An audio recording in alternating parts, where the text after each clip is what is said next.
감사합니다. 지난 시간에 살폈던 것처럼 예수님이 십자가에 달려 죽으셨죠. 그리고 이제 해가 지고 안식일이 되기 전에 시신을 장례해야 된다. 이런 그들의 전통과 그들의 문화 때문에 예수님의 시신은 몸에 묻어있는 피도 제대로 닦아내지 못한 채, 그리고 또 찢겨진 상처도 그냥 제대로 꼬매드리지 못한 채, 말 그대로 그냥 장례 형식만 갖춘 채 급하게 대충 수습이 된 상황입니다. 예, 그런 상황이 너무 마음이 아팠던 막달라 마리아를 비롯한 예수님의 이모 마리아와 살로메라는 여인은 자기네들이 준비해 놓은 향료를 가지고 예수님의 시신을 다시 깨끗하게 수습해 드리기 위해 안식일 첫날 급하게 안식일이 끝나자마자 예수님께로 달려가지 않았습니까? 근데 예수님이 계셔야 될 무덤에 예수님이 보이지 않았습니다. 이 일이 너무나도 당황스러웠던 여인들은 급하게 베드로와 요한에게 가서 예수님의 무덤이 이렇다라고 이야기를 했습니다. 그래서 그들과 함께 달려와서 무덤 안을 들여다봤습니다. 그렇게 이제 다시금 무덤 안을 들여다보니 예수님의 시신은 보이지 않았고, 예수님의 몸을 고이 샀던 세마포와 또 예수님의 얼굴을 감쌌던 수건이 어떤 상태로 있었다라고 했습니까? 쌌던 그대로, 몸을 감쌌던 그대로 있었다라고 말씀하고 있지 않습니까? 근데 이렇게 예수님의 시신은 사라지고 없는데 예수님을 감쌌던 세마포와 수건은 쌌던 그대로 남아 있었던 것은 예수님께서 부활하시어 부활한 육신이 신비스러운 방법을 통해서 예수님을 감싸고 있던 세마포와 머리를 감싸고 있던 수건으로부터 자유롭게 빠져나올 수 있었다라는 것을 추측할 수 있습니다. 그리고 이제 또 요한복음 20장 11절에서 18절 말씀에 보시면 또 이제 다른 병행 구절에도 보시면 예수님의 시신이 없어진 것을 알고 여인들이 크게 슬퍼하며 울고 있을 때에 천사들이 찾아와서 예수님은 부활하셨다, 너희에게 말씀하신 대로 부활하셨다라는 사실을 가르쳐 주지 않았습니까? 그리고 부활하신 예수님이 이 막달라 마리아에게 부활하신 육신을 입고 제일 먼저 찾아오셨더랬습니다. 또 마가복음이라든지 누가복음 말씀에도 보시면 예수님이 십자가에 달려 죽으시자, 즉 자기들의 인생을 걸고 따랐던 예수님이 너무나도 무기력하게 비참한 죽음을 당하시자 삶의 의미를 상실한 채 그냥 이제 엠마오로 내려갔던 두 명의 제자들, 그 두 명의 제자에게 부활하신 예수님이 찾아가시고 또 그들을 만나 주시고 당신의 부활을 확인시키시면서 다시금 사명자의 길로 돌아올 것을 말씀해 주셨더랬습니다. 그러니까 이제 예수님의 무덤에 놓여 있는 예수님의 몸을 감싼 세마포, 그리고 머리를 감싼 수건이 쌌던 그대로 놓여 있는 초자연적인 현상을 이 여인들뿐만이 아니라 베드로와 요한도 자기들의 눈으로 직접 확인을 했습니다. 그리고 이제 예수님의 부활을 직접 목격했던 막달라 마리아를 비롯한 여인들로부터 예수님이 부활하셨다는 사실을 베드로와 요한도 전해 들었습니다. 또 예수님이 부활하신 것을 낙심한 채 엠마오로 내려갔던 그 두 제자에게 찾아오신 예수님을 두 제자들이 베드로와 요한 또 다른 제자들에게 우리가 예수님을 만났다, 살아나신 예수님을 만났다라고 계속 전했을 겁니다.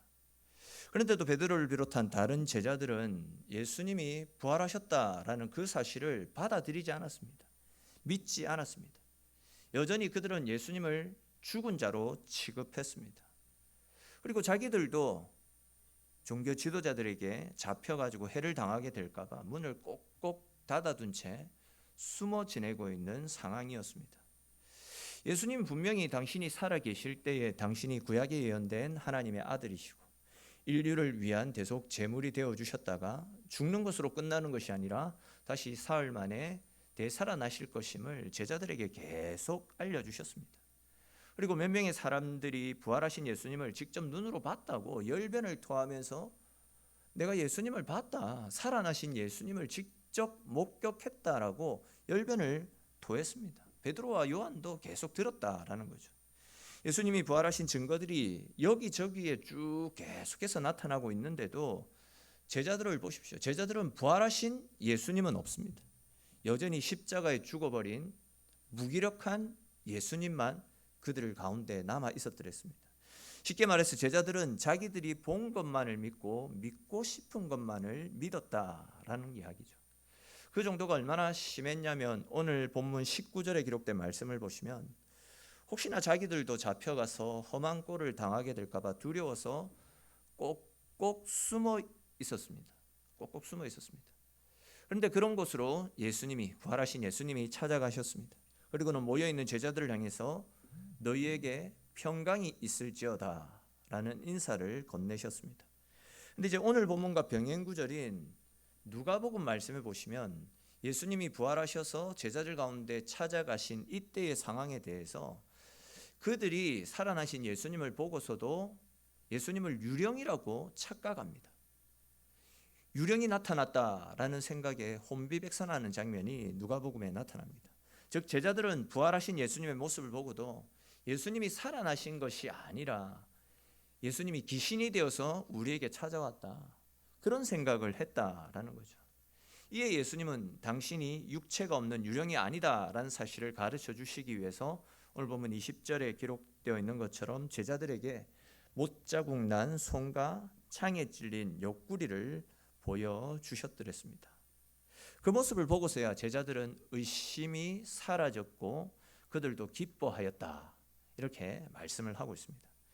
무슨 이야기입니까? 이처럼 부활하신 주님이 우리 인생 가운데 찾아오시면 절망적인 인생, 어디에도 소망을 찾지 못한 채 낙심하고 좌절한 인생도 다시금 기쁨이 회복되어지고 은혜 가운데 재충전되어진다라는 사실을 알 수 있습니다.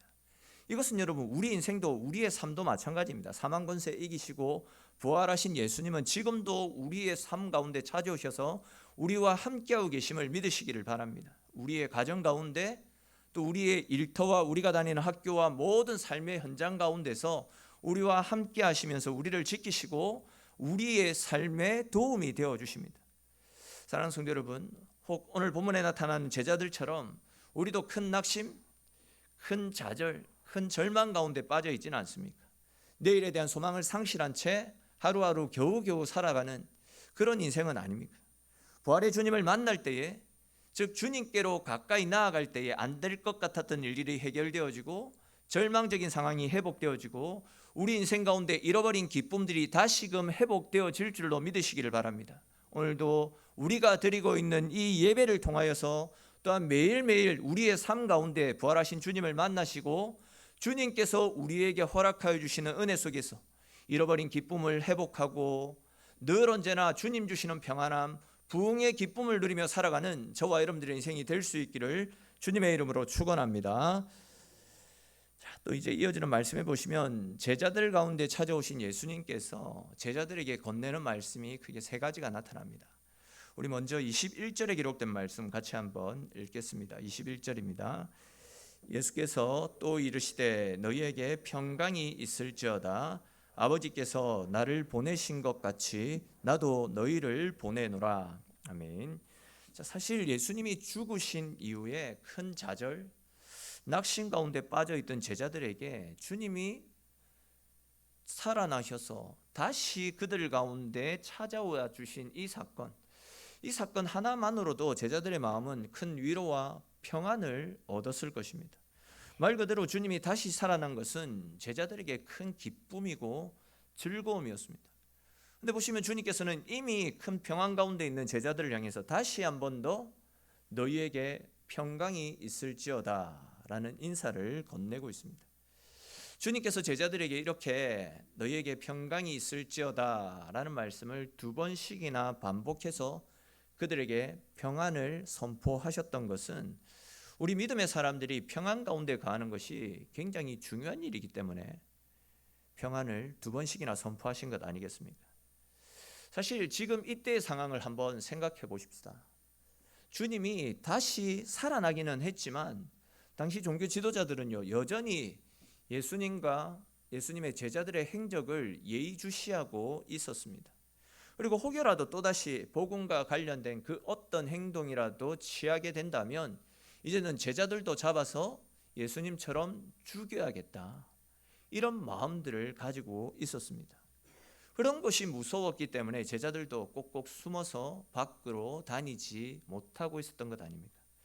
조금 다른 관점에서 말씀드리면 예수님이 다시 살아나셨지만 그들을 눈여겨보고 있는 종교 지도자들의 서슬퍼런 칼날은 여전히 예수님과 제자들을 향하고 있는 상황이었습니다. 그러다 보니까 이제 제자들 마음속에는 우리가 살아나신 예수님과 함께하다가 이번에는 예수님뿐만 아니라 우리 역시도 예수님 때문에 큰 har를 당하지는 않을까 하는 염려와 걱정들이 분명히 있었을 겁니다. 근데 이제 그런 제자들을 향해서 예수님은 이제 내가 너희와 함께할 거다. 내가 다시 살아난 것은 너희와 함께하기 위해서 다시 살아난 것이니까 너희들 절대 겁먹지 마라. 담대하라. 너희에게 평강이 있을지어다. 나로 말미암아 너희에게 평강을 선포하노라 라는 이 말씀이 지금 선포되고 있는 겁니다. 그러니까 너희를 해하려고 하는 무리들은 그대로 너희들을 예의주시할 것이고 너희를 둘러싸고 있는 이런저런 각종 좋지 못한 환경들 역시도 절대 바뀌지 않을 것이지만 내가 부활해서 너희와 함께 하고 있지 않느냐, 내가 너희를 도와주기 위해서 이곳에 찾아온 것이 아니냐, 그러니 그 어떤 환경 가운데서도 절대 겁먹지 말고 내가 선포한 평강 가운데 거하는 삶을 살아가라 라는 말씀을 주신 것입니다. 그렇습니다. 여러분, 우리네 인생은 주님과 함께 할 때에 주님이 주시는 평안함들도 모든 아픔과 고난도 능히 헤쳐나갈 수 있습니다. 제가 계속 말씀드렸듯이 주님을 가까이 하고 주님과 함께하는 삶, 이것이 우리 인생에 있어서 가장 큰 복이고 가장 큰 평안함입니다. 잘 아시겠지만 세상이 가져다주는 평강은 영원하지 않습니다. 돈이나 명예나 권력, 이런 것들이 내 삶을 평안 가운데로 이끌어 갈 것 같지만 절대 그렇지 않습니다. 솔직히 돈이 있고 힘이 있고 권력이 있으면 생활하는데 편하기는 분명히 편할 것입니다. 그러나 그것이 우리의 삶을 평강 가운데 인도하지 못한다라는 것은 여러분들도 잘 아시리라 생각되어집니다. 아마 여러분들도 큰 기업체의 CEO들이나 아니면 인기를 펼치고 있는 유명 연예인들, 이들이 단 하루라도 마음 편하게 두 다리 쭉 뻗고 잠을 잘 수 있었으면 소원이 없겠다라고 말했던 것들을 한 번 정도는 들어보셨을 것이다 생각되어집니다. 즉 세상의 것들은 삶을 편리하게 해줄지는 몰라도 평강으로 우리 인생을 이끌어 가지는 못합니다. 우리 인생의 참된 평강, 참된 안식은 우리가 주님께로 가까이 나아가서 주님과 함께하는 은혜, 주님께 날마다 가까이 나아가서 주님이 주시는 하늘의 은혜를 받아 누리는 삶, 그것이 우리 인생의 가장 큰 복이고 가장 큰 평안이다라는 사실을 꼭 기억하시고, 어떤 세상 가운데 놓여 있다 할지라도, 아니 절망적인 세상이기 때문에 더욱더 주님 의지하고 주님께로 가까이 나아가심으로 주님으로 말미암는 큰 평안, 큰 은혜를 누리고 그 은혜 가운데 승리하는 저와 여러분들의 삶이 될 수 있기를 주님의 이름으로 축원합니다. 또 이제 계속 이어지는 21절 말씀 또 보시면 제자들에게 평강을 선포하신 예수님께서 이제 아버지께서 나를 보내신 것 같이 나도 너희를 보내노라 라는 말씀으로 제자들에게 복음 전도의 사명을 감당하라 라는 말씀을 주시는 것을 볼 수 있습니다. 쉽게 말해서 이제 십자가의 복음과 부활의 증인이 되어서 전도자의 삶을 살아가라, 그 말씀이죠. 근데 이제 여기에서 우리가 눈여겨볼 단어가 있습니다. 21절 끝부분에 보시면 너희를 보내노라 라고 하는 말씀이 있는데, 여기에 나타나고 있는 보내라, 이 단어는 어포슬이라는 단어가 사용되어졌습니다. 사도라는 뜻을 가지고 있거든요. 근데 이제 사실 지금까지 예수님은 제자들을 가르칠 때에 디사이플이라는 단어로 제자들을 칭하셨습니다. 이 디사이플은 예수님을 따르는 사람, 예수님을 따르면서 예수님이 하시는 일들을 보고 배우고 듣는 사람, 제자, 디사이플, 예수님을 따르는 사람입니다. 근데 이제 오늘 본문에서는 제자들을 부르는 호칭이 이제는 바뀌었습니다. 디사이플, 즉 예수님을 따르는 사람이 아니라 어포슬이라고 해서 예수님으로부터 보내심을 받은 자, 제자들을 부르는 호칭이 완전히 바뀌었다라는 겁니다. 이 말씀이 의미하는 것이 무엇이냐면, 지금까지 제자들이 예수님을 따르면서 보았던 수많은 기적들, 능력들, 또한 그들의 귀로 전해 들었던 생명의 말씀, 무엇보다도 십자가에 죽으셨다가 다시 부활 승천하신 예수님의 위대한 사역들, 그것을 보고만 있지 마라. 네 마음속에 간직하고만 있지 말고 이제는 나가서 너희가 본 것들을 증거하고 드러내는 증인의 삶을 살아가야 된다. 너희는 증인의 삶을 위해서 보냄받은 사람들이다라는 그런 의미가 있다라는 거죠. 그러니까 이제 주님의 은혜로 구원받은 하나님의 백성들은 주님께서 하신 일들을 세상 가운데 알리는 증인으로 보내심을 받았다라는 그런 뜻입니다. 계속 말씀을 드렸듯이 증인은 내가 알고 있는 성경 지식을 전하는 사람이 아니죠. 증인은 내가 체험한 하나님, 내게 찾아오셔서 내 삶을 변화시키신 내 삶의 주관자 되시는 예수 그리스도의 은혜와 사랑, 내가 체험한 것들을 드러내는 사람이 증인 아닙니까? 지식을 전하는 사람은 사실 자기 목숨을 걸지 않습니다. 지식을 당하다가 핍박당하는 것도 원치 않습니다. 그러나 내가 본 것을, 내가 경험한 것을 전하는 사람은 핍박을 두려워하거나 목숨을 아까워하지 않습니다. 우리 다 살펴봤듯이 이 제자들 예수님 죽으시는 것을 보고 다 도망갔던 사람 아닙니까? 근데 살아나신 예수님을 직접 목격하고서는 자기 목숨을 다 내어놓고 십자가에 증인된 삶을 살아갔습니다. 내가 십자가를 목격했기 때문에, 부활을 목격했기 때문에 그 사랑, 그 은혜를 전하지 않으면 안 된다라는 생각으로 목숨을 걸고 십자가의 사랑을, 부활의 은혜를 증거했던 것입니다. 어떻게 십자가에서 죽으신 예수님이 다시 살아나셔서 우리와 함께 하시고 우리의 삶의 평안과 기쁨을 허락하여 주신 이 놀랍고 엄청난 사건을 직접 보고 직접 체험했는데도 어떻게 이걸 전하지 않을 수 있겠습니까? 우리 이와 관련해서 예레미야서 20장 9절에 기록된 말씀 한번 찾아봅시다.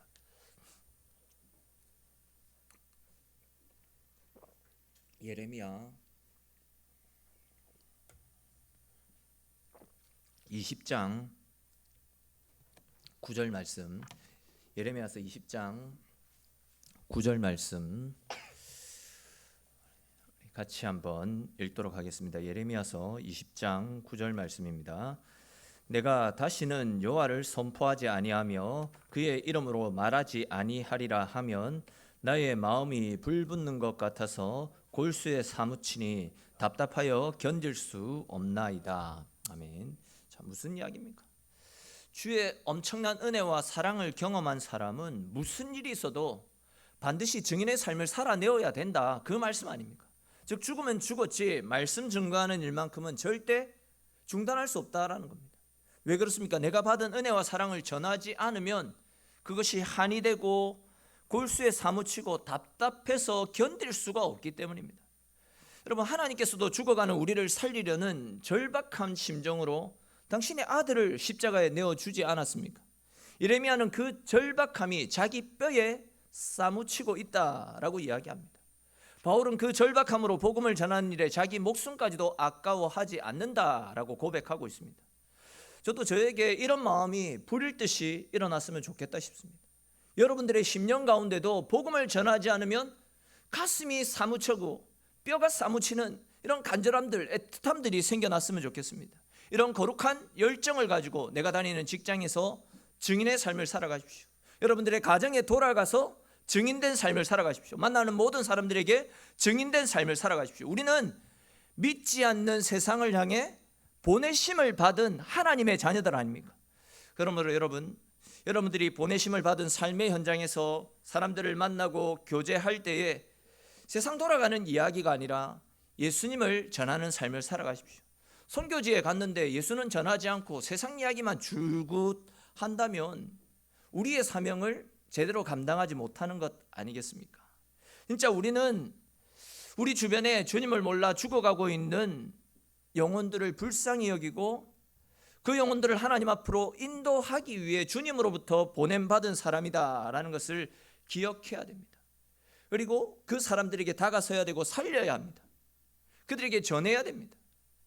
그 일들을 위해서 보냄을 받은 자들이 바로 우리다라는 겁니다.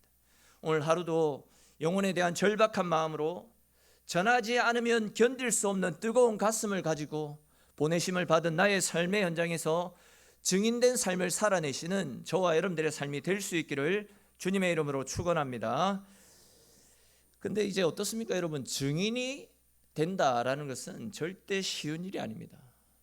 엄밀히 말해서 보내심을 받은 복음의 증인들은 수시로 마귀의 그 공격을 받아내는 영적 전쟁의 최전방에 나와 있는 군사와도 같다라고 말씀드릴 수 있습니다. 그렇기 때문에 증인은 평생 동안 핍박과 고난을 각오해야 됩니다. 목숨까지도 거는 각오를 하고 증인의 삶을 살아가야 됩니다. 그런데 그것 때문에 염려하거나 걱정할 필요가 없습니다. 우리를 위해서, 즉 증인된 삶을 살아내어야 되는 우리를 위해서 예수님께서 성령을 우리에게 보내주셨기 때문입니다. 22절 말씀 보십시오. 성령을 받으라 라고 말씀하고 있습니다. 즉 증인된 삶이 굉장히 어려운 길이기에 성령을 받고 성령의 능력으로 증인의 삶을 살아가라 라는 말씀입니다. 여기에서 말씀하고 있는 성령이라는 것은 우리 잘 아는 창세기 2장 7절 말씀에 보시면 하나님께서 흙으로 사람을 만드신 다음에 그 코에 하나님의 생기를 불어넣으시자 생명이 없었던 하와 아담이 생명이 솟아나지 않았습니까? 또 이제 에스겔서 37장 말씀에도 보시면 생명이 없고 메말라버린 마른 뼈들에게 하나님의 영이, 하나님의 성령이 들어가시자 마른 뼈들이 되살아나고 큰 군대를 이루는 하나님의 기적이 나타나지 않았습니까? 그렇습니다, 여러분. 하나님의 영, 즉 성령이 우리 가운데 임하시면 우리가 다시 힘을 얻고 하나님이 주시는 힘으로 다시 일어나 하나님께서 우리에게 맡겨주신 거룩한 일들을 능히 감당해 나가게 될 것입니다. 여러분, 사실 우리가 왜 힘이 없이 맨날 기죽은 채 살아가고 있습니까? 성령의 충만함이 우리 가운데 없기 때문입니다. 성령의 능력이 우리 가운데 충만하다면 허구한 날 좌절하고 낙심하지 않습니다. 성령이 우리 가운데 충만하면 우리는 늘 세상 가운데 나아가서 하나님 주시는 힘으로 증인의 삶을 살고 하나님 주시는 힘으로 능력 있는 삶, 은혜의 삶을 살아낼 수 있게 되는 겁니다. 사실 성령을 안 받고도 신앙생활 할 수 있습니다. 성령 안 받고도 천국에 갈 수 있습니다. 그러나 여러분, 성령 안 받고 신앙생활을 하게 되면 그것만큼 힘들고 그것만큼 고단한 신앙생활이 없을 겁니다. 여러분, 기도드리기 위해서 앉았는데 왜 10분도 기도하기 힘든 줄 아십니까? 노래방 같은 곳을 가면 마이크를 놓을 줄 모르고 줄기차게 노래를 부르는데 왜 찬양 시간에는 손뼉치기도 어렵고 흥이 나지 않습니까? 왜 예배를 드리면서 계속해서 시계를 쳐다보시며 언제 끝나노 한숨을 짓는 것이겠습니까? 성령 안 받고 신앙생활하기 때문 아니겠습니까? 이것은 목사들도 마찬가지입니다. 성령 안 받고 신앙생활을 하게 되면 그렇게 힘들고 그렇게 어려울 수가 없습니다. 매일매일 진짜 설교 준비하고 말씀 들고 강단에 서는 것이 진짜 곤욕입니다. 매일 새벽마다 일어나서 새벽을 깨우는 것이 표현이 좀 그렇지만 진짜 미치고 한장할 노릇입니다. 다시 말해서 성령을 받지 않고 신앙생활을 하고 성령을 받지 않고 목회생활을 하는 것은 진짜 큰 곤욕이다라는 이야기입니다. 그러므로 여러분, 습관을 따라 형식적으로 신앙생활하지 마시고 능력 있는 신앙생활, 재미난 신앙생활, 은혜의 신앙생활을 하고 싶습니까? 오늘 본문에서 예수님께서 말씀하셨던 것처럼 성령을 받으시기를 축원합니다. 성령 충만함을 우리의 삶 가운데 가득 채우시기를 바랍니다. 성령의 충만함으로 열심을 내어서 한번 신앙생활 해보십시오. 다시금 신앙생활에 활기가 차오르게 될 것이고 하나님께로 가까이 나아가는 것이 얼마나 큰 복이고 은혜인지 날마다 새롭게 깨닫게 되어질 것입니다. 그 은혜로 살아가게 될 때에 세상이 어떠하다 할지라도 주님 주시는 은혜가 사랑이 내 안에 넘치기 때문에 실패와 좌절이 사라지고 언제나 하나님 주시는 평안함들이 우리 가운데 넘쳐나게 될 것입니다. 저는 우리 모두가 이러한 은혜를 누리기 위해서 날마다 하나님 앞에 기도하고 날마다 하나님 앞에 엎드렸으면 좋겠습니다. 성령이 충만하여 주의 교회를 세워나갈 때 그것이 교회가 잘 되고 은혜 가운데 날마다 새롭게 세워질 수 있는 비결 아니겠습니까? 여러분, 우리는 교회가 힘들면 힘들수록 증인으로서 전도와 선교에 더 열심을 내어야 됩니다. 즉 교회가 힘들고 어려울 때일수록 우리는 전도와 선교에 불을 지펴야 됩니다. 그것이 마귀가 두려워하는 일이고 반면에 하나님이 기뻐하시는 일입니다. 이제 말씀을 맺겠습니다. 지금 이 시대에도 하나님은 성령의 사람을 찾으십니다. 저와 여러분들이 하나님이 찾으시는 성령의 사람 되어지기를 축원합니다. 우리 교회 가운데 성령의 역사가 날마다 불일 듯이 일어날 수 있기를 축원합니다.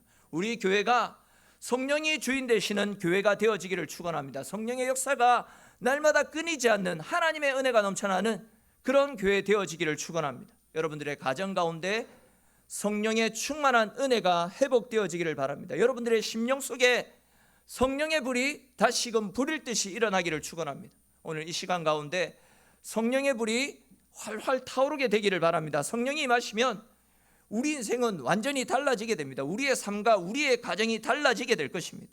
우리 교회 가운데도 부흥의 역사가 새롭게 일어나게 될 것입니다. 하나님이 약속하신 이러한 말씀을 다시금 기억하시면서 우리 모두가 이런 은혜를 사모하며 언제나 하나님께로 가까이 나아가 주님 주시는 은혜로 승리하며 늘 언제나 성령 충만함을 이루어 하나님께 영광 돌리는 저와 여러분들의 인생이 될 수 있기를 주님의 이름으로 축원합니다. 오늘 주신